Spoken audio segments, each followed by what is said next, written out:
Have you seen it on TikTok? Cooking with Alex. Cooking with Alex. Cooking. If you know, you know. I think the most important thing to point out about this fight is that it shouldn't even be happening. Doing this fight again is like doing Sean O'Malley and Merab again when they did that. And absolutely nobody asked for it. And it was more than that. It wasn't just, you know how there's that meme, absolutely nobody asked for, I forget what the format is. Nobody, absolutely nobody. And then they show the thing. I feel like nobody, it's not that nobody asked for that fight. It's that everybody blatantly said, please don't give us that fight. It's stupid. Like, that's how bad it was, Merab and O'Malley. However, ironically, that probably is the fight that they should give us right now. If you're not going to give us Merab and Jan. The only reason I'm saying now that we should get Merab and O'Malley is not that it will be any different this time or that anybody wants to see it. It's only to say that O'Malley definitely doesn't deserve the Jan title shot. It's just to make sure O'Malley doesn't get that. And again, I've kind of come around lately saying that I don't dislike O'Malley as I used to because I feel like he got a little bit more humble and started to act like a real human over the last several months. But dang, man, like one win and he's just right back in the saddle, huh? But anyway, it might be the best thing if they give him Jan. By the way, this video is not about Sean O'Malley. I'm going to get back into it, but I took a tangent. It might be the best thing for everybody to just get it over with and feed O'Malley to Jan so that we could just move past this era. O'Malley could just go full-fledged on his podcast or whatever because Jan beat him the first time already. And I don't think anybody disagrees with me on that. Like, if you have Fight Pass, or people have been telling me that all the fights are on Paramount now, but man, it's crazy trying to find anything on there. Anyway, if you watch the fight again, O'Malley's coaches are depressed. O'Malley's depressed. Everybody's down. They're shaking their heads. They're hiding their sponsors because they don't want to make them look bad. Like, everybody knew that O'Malley lost that fight. And then when they announced him, you could see O'Malley and all his team like, what? They thought he pulled the Steve Harvey, Bruce Buffer, when he announced the winner. That nobody could believe it. Anyway, I'm getting sidetracked. This is like that originally. This rematch, nobody needs to see it. Nobody wants to see it. And not only that, to make it even worse, people are getting passed up. Lerone, you got Mozart. There's so many other things that make sense. But anyway, we all have our suspicions of why they do stuff like this. Maybe they're trying to go into different markets. Maybe they're trying to expand, just like people think they were doing with Paddy Pimblett. And I think that's a similarity that we're seeing here. I think that they're trying to, like, to be very honest, I think they're maybe fast-tracking Diego Lopes. And they're going to make people not like him. There's already people that don't like him just because they gave him this title shot. And then he came out on Twitter acting like, cry more or whatever, which I think was a bad move by him because when he beat Jean Silva, he even said on the mic, if UFC wants me to do another fight, or whatever to claw my way back, I get it. I understand. And I thought that was cool and respectable. Usually people want to jump right back in there and they don't want to wait. They're impatient. He's like, no, I'll wait. I get it. But then when they give it to him, then he starts getting like too big for his britches and everything. And then he starts running his mouth. So I think it made him a little unlikable and people got rubbed the wrong way. But anyway, I think the UFC is doing him dirty. I think they're fast tracking him. Now, yes, if you look at his resume up to Volkanovski, he's doing his thing. But for the most part, unless, like I always say, unless you're like a Rain Man type of MMA fan, and unless you're like a fantasy football type of fan, and you know all the ins and outs, and you scope these dudes' Wikipedia before you go to bed, and you know where they went to college and all that, he was beating like creative players for the most part.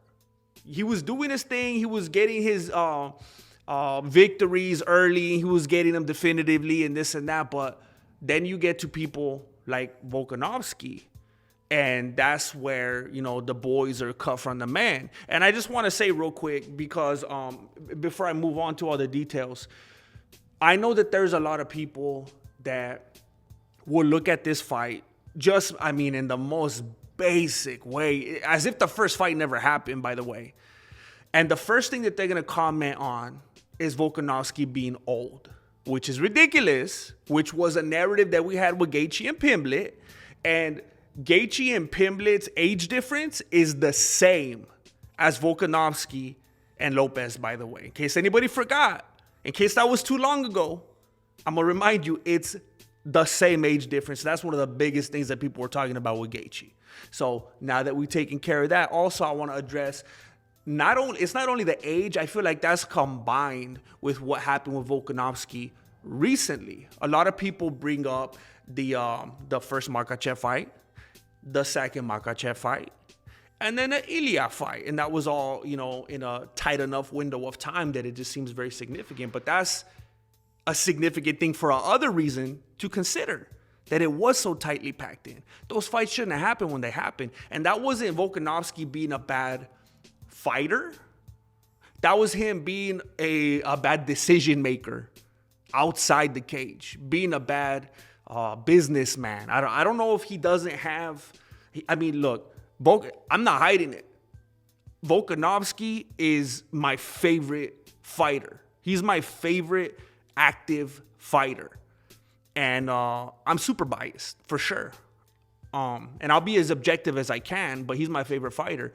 And he's one of the most likable dudes ever, if not the most likable, friendly dude that's been in the UFC. He doesn't seem like I'm going to put yes men around me type of dude, but I don't know if he doesn't have anybody in his ear that he trusts enough to tell him, dude, what are you doing? And I don't know if it's something from the camp. I don't know if it's influence from coaching or what, because Adesanya did the same thing where, yeah, he would run in the cage, but he was like, give me the fight, give me the fight, give me the fight. I want more fights. I want to be an active champion. And, Merab fell into the same issue, and that's clearly what Volkanovski did. So he fought Makhachev the first time. And, I'm going to have blinders on. I'm going to say whatever. You could hate all day. I'm going to say he could have, should have won that fight. Could have, should have, would have won that fight. And I've been watching it. I watched it again. I watched it again last night. And, I mean, he had some big moments. And it just depends on where you're at and who the judges are, how they're going to count control time. Because Makhachev was not doing that Khabib type of control time. Makhachev wasn't doing the Volkanovski type of control time. And I'm talking about when these dudes are down there hammer fisting and pummeling you. Makhachev is a lay and pray. And that's what he was doing. I think it's disgraceful that the judges will count that. And I feel like there's been other fights where they didn't count that as control time. But either way, then he lost the second time to Makhachev. And he took that fight on 11 days notice, which, I mean, as much as we all hate John Jones, I'm just saying that I'm making a blanket statement. I always say I want to make it a point. I want to be a good example. I don't hate anybody, but I know everybody hates him. So I'm just saying it like that. As much as everybody dislikes John Jones and thinks what they think of him, hey, that dude won't take short notice fights. That dude will take his time, and he'll be a professional. He'll be responsible, and this on and so forth and etc. Volkanovski took the fight 11 days notice, and he was even talking in a podcast with Mighty Mouse saying how he wasn't ready and he was fat and he was drinking and this and that. But he has to be that guy. He said, I got a reputation. I got a legacy. I don't turn fights down. I got to keep moving forward, just like in the fights. He took it on 11 days notice with no training camp. And that's the softest, doughiest looking I ever seen Volkanovski in my life. He looked out of shape in every way, and he paid the price for it. And it was bad decision making outside the cage, and it put him in a weak state. Less than 4 months later, because he probably thought, I need to redeem myself. Volkanovski has put it out there. People keep talking about it, that they're concerned about when he's going to quit or not, because he has this type of identity crisis and struggles with feeling happiness when he's not in there being active and fighting. That's one of his pleasures one of his biggest pleasures in life. So he probably thought he was going to get right back in there, go back to the little weight class. It's going to be manageable. Ain't going to be no thing. This guy ain't going to be like Makhachev, right? Took the fight after getting concussed with the head kick, shin to the dome. Less than 4 months later, took a fight with Ilya. Now, I'm gonna assume that a lot of people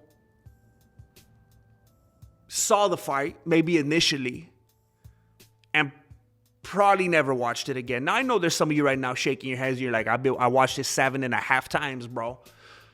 But I know that there's some people that watched it the one time because they paid for it, or they found the Reddit link, or they were at the homie's house, or whatever. And then maybe they don't have Fight Pass and they can't go watch it again and again and again and again. Or maybe they didn't even watch it. Maybe they saw clips. Maybe they heard people talking about it. You know, you miss some fights. You hear things and then you just jump on the bandwagon. The reason I'm bringing this up is because I've been watching the fight. Again, when I make these kinds of videos, I do my homework. Again, just like I did with Gaethje and Paddy Pimblett, I don't just sit back and just go off the beanie and do some MMA math. Chale. I go through every fight with a magnifying glass. Lopes, Volkanovski. I'm skimming through everything. And I believe, because I think a lot of people get the impression that Ilya is just like, he's this type of MMA god or something like that. He just obliterated Volkanovski. No, it was an extremely competitive fight. They were touching each other up. Volkanovski had Ilya cut. He had stuff on his eye. Like, it was not an easy fight for Ilya. Volkanovski was doing his thing. And it wasn't like Ilya outclassed him over 5 rounds. They were in a trade, and while Volkanovski was throwing, he got caught. Like, anybody could get caught. That's why we say it. And we can't backtrack when it suits the narrative. We always say it. That it looks more definitive when a dude outclasses somebody for over 5 rounds, and it's clear, and it's just like when Volkanovski did to, Max Holloway in the 3rd fight, or like Volkanovski did to Brian Ortega. Like, when someone beats somebody like that, it's like, okay, that's a wrap. But when they get a flash knockout in the 1st round, when they get submitted in the 1st round, then it's like, hey man, how would this have gone if they fought 3 more times? How would it have gone if they fought 5 more times? And that fight was a lot closer than people want to remember. And then immediately after the fight, look at the kind of reign that Volkanovski had. And the things that he did to his opponents and the fashion in which he did it. Immediately after, Tapuera's like, no, I'm done with him. I'm never fighting him again. And he would not give him the rematch. I mean, dude still has that same type of character, still running. He's going to run to a whole different division. He's not a rematch type of dude. He doesn't want to run it back like that. So Volkanovski's like, how am I ever going to redeem myself? And then he had to pick up the paper title after Ilya dropped it down. And it's not Volkanovski's fault. It's not Volkanovski's fault. And, hey, I was talking papas because I'm a Volkanovski fan. So it frustrated me. And it's like, I don't even want to acknowledge that as a real title because he just had to go pick up the sloppy seconds after Ilya Tapuera dropped it and took off to lightweight. But it's not his fault, even though it is his fault, because he shouldn't have took that initial fight on 11 days notice with Makhachev, and then he shouldn't have took after he got concussed to the dome. Well, I guess that's the only place you could get concussed. Where else are you going to get concussed? To your elbow? After he got concussed less than 4 months later, he took another. He shouldn't have done it. He put himself in a bad position. So I'm saying all this to set up. Don't say that he's old, because it's the same age gap as Gaethje and Pimblett. Don't say that he fell off because he lost 3 fights, because that first fight, I mean, Volkanovski argumentatively won that first fight with Makhachev. And then the second fight, that was a stupid decision. 11 days notice, no camp. And again, he got caught. He didn't get outclassed over 5 rounds. He got caught. Anybody could get caught. Makhachev could have got caught. Makhachev has been caught. And then less than 4 months later, he got caught. It happens. So now we're into this fight with somebody that he shouldn't even be fighting because he already beat him, Lopes. You look at Lopez's resume. Lopes absolutely got brutalized by Mozart. I couldn't believe it when I went back a few days ago and I started watching these fights and I saw Mozart and Lopes, and I thought, how is Lopes fighting Volkanovski again? And Mozart hasn't even been there once. And Mozart hasn't done anything to put himself back. Mozart hasn't done anything to be treated like, just like they're doing to Sarukian. Mozart hasn't even got hurt and had to pull out of it. Like, I don't know what the issue is here. I don't know if Dana's trying to spread the wealth. He's like, I need some dudes from Europe. Okay, Tomas Aspinall burned it. Okay, Paddy Pimblett burned it. Oh snap. Okay, I need some Brazilian. Hey, I'm confused about Lopes. Is he like Brazilian, but he's trying to say he's Spanish or Mexican? I don't know what the situation is there. But Dana White is clearly trying to get like a whole smorgasbord here and trying to manipulate things from the top. And it's just not going the way he wants. I think he's trying to keep like people of that influence, of that persuasion, like the Russians and the dude with the chin straps and this and that. I think he's kind of getting fed up with it. Maybe it's not the best look for Paramount. I don't know. Aside from that, Mozart brutalized him. I don't know how Lopes is getting another turn when Mozart hasn't even gotten there. Lopes absolutely gassed out against Ige in the third round, and then he started getting beat up by Ige. Lopes does not have good cardio. And Lopes, as far as I'm confirmed, is too big for the division. He's the same size as Max Holloway. That's why Max Holloway had to finally say chale, and he went over to the lightweight division. Lopes, when you see him in between fights, that dude puffs up, bro. I think he has to trim down too much to make the weight. I remember when I was looking at I don't know if it was late last night or early this morning. I was looking at them during the ceremonial weigh-ins or the final weigh-ins or whatever it was. And bro, Lopez's legs, and I know like logically this makes sense, but also we kind of make fun of John Jones' legs because, you know, the whole chicken leg thing. Lopez's legs were like they make John Jones's legs. Lopez's legs make John Jones's legs look like DC's legs. Like, I was thinking Volkanovski is absolutely going to crack these legs in half. Like, the dude has to cut so much weight.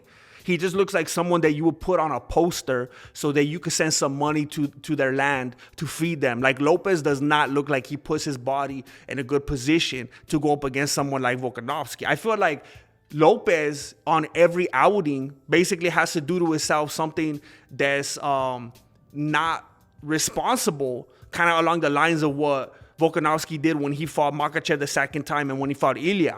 And I can't completely deny any and all work that Lopes has done in the featherweight division, because obviously he's had to do something to get to where he's at. Now, I know people are out here scratching their beanies when he gets the rematch, but at least the first fight, at least getting to the play. By the way, when he beat, who did Lopes beat? Oh, that's going to drive me crazy. I think, hold on, I'm going to look it up right here in the middle of the video because I think this is a significant point. Was it when he beat Ige?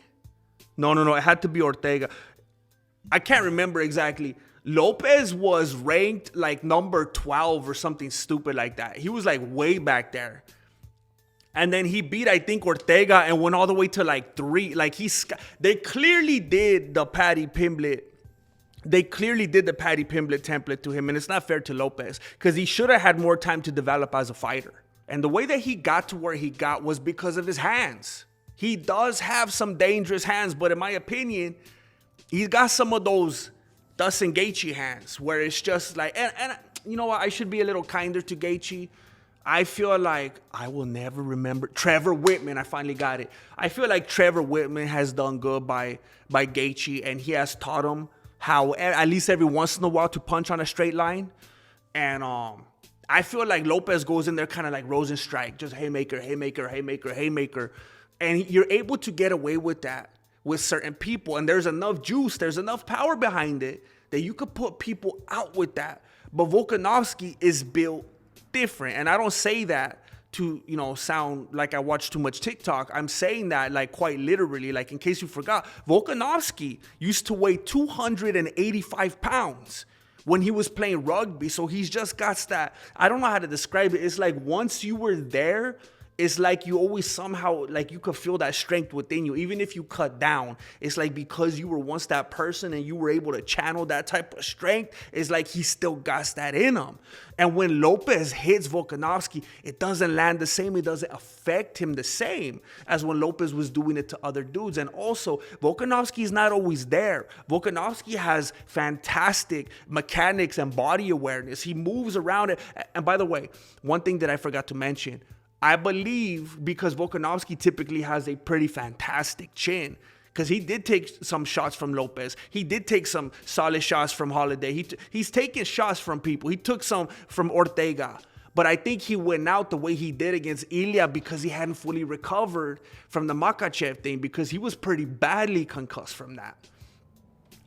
If I remember correctly, they actually had to, The venue in which they fought in, the UFC actually had to pay some extra money because they went hours over into the next day because Volkanovski still hadn't woken up yet. Like when they got him in the dome at that fight, that affected him so much that it spilled over into the, like, I don't want to take anything away from Ilya, but when Volkanovski got KO'd in the fight with Ilya, it was basically like an aftershock KO of Makhachev. Like Ilya basically had nothing to do with that.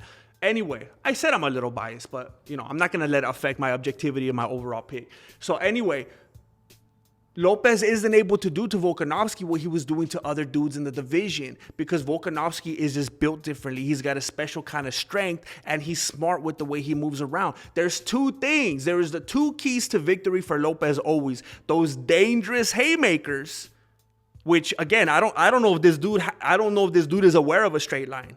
This dude is just spamming haymakers and his ground game, his submissions. He loves to go to the ground. And one thing I noticed when I was looking at the Lopes fights and taking notes is that Lopes almost, like, his takedown defense is like non-existent. Like, it's a trick question kind of thing. Like, does he have takedown defense?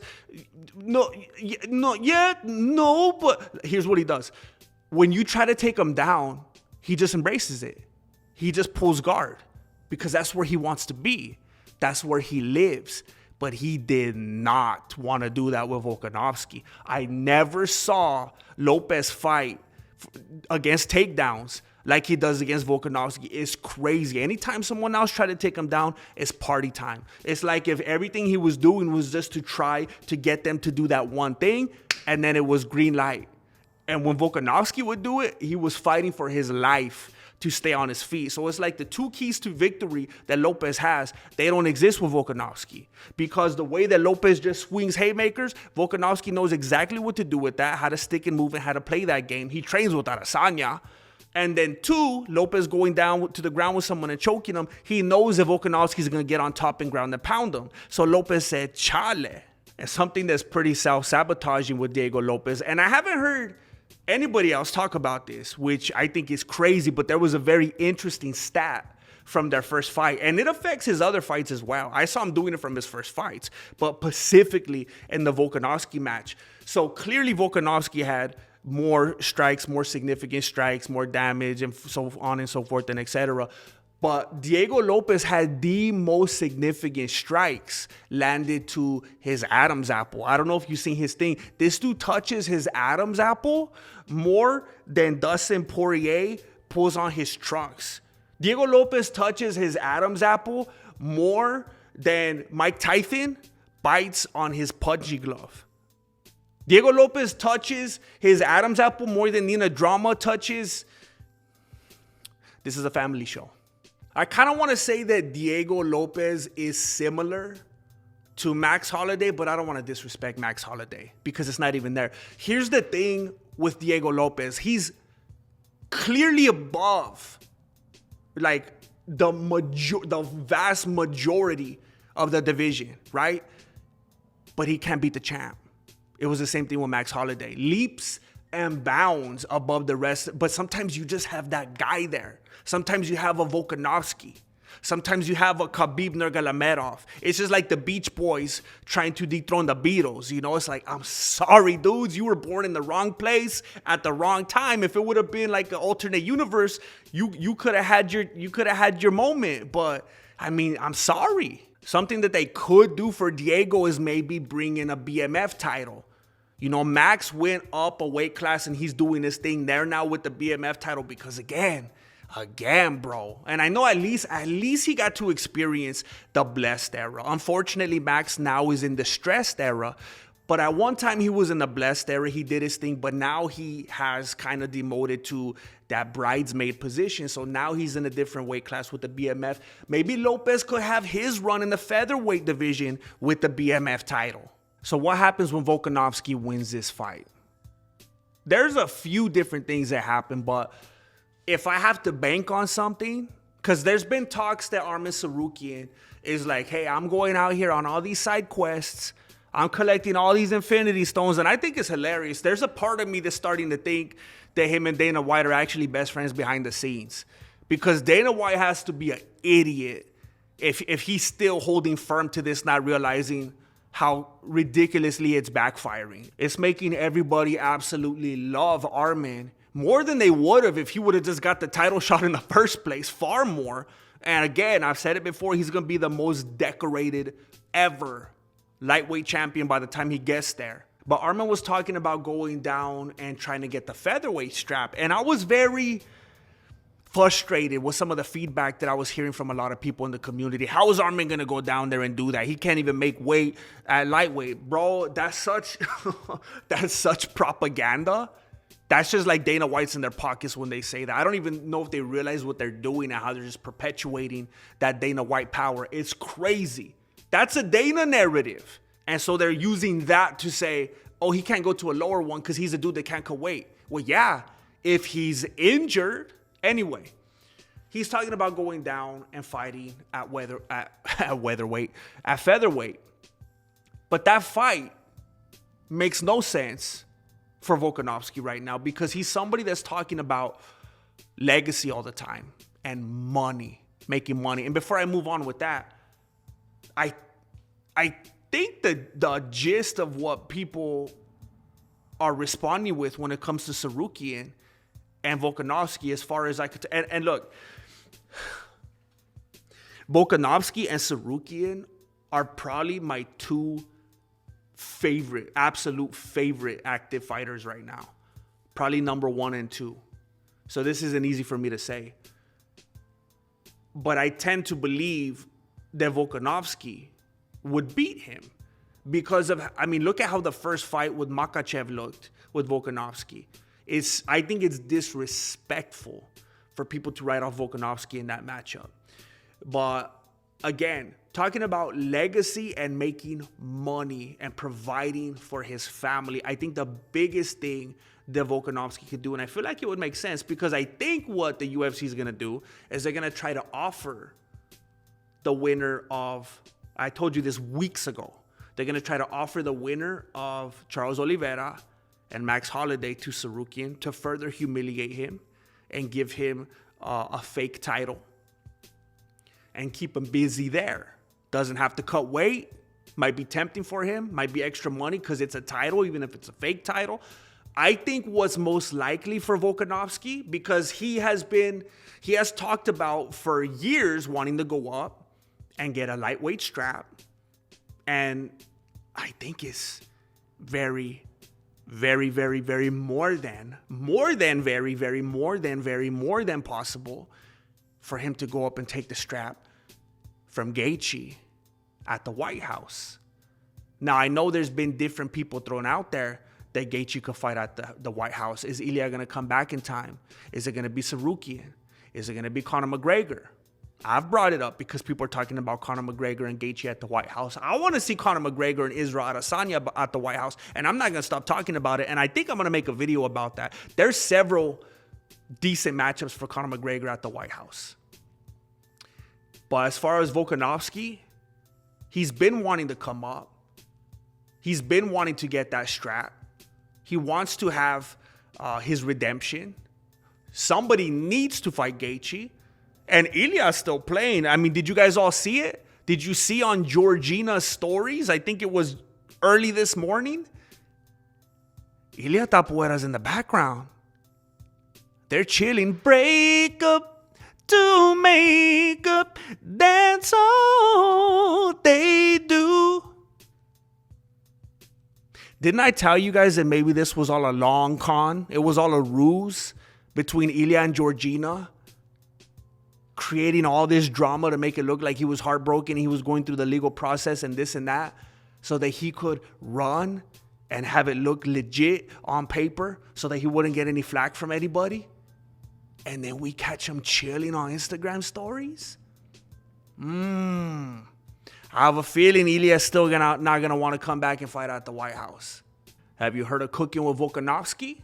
Have you seen it on TikTok? Cooking with Alex. Cooking with Alex. Cooking. If you know, you know.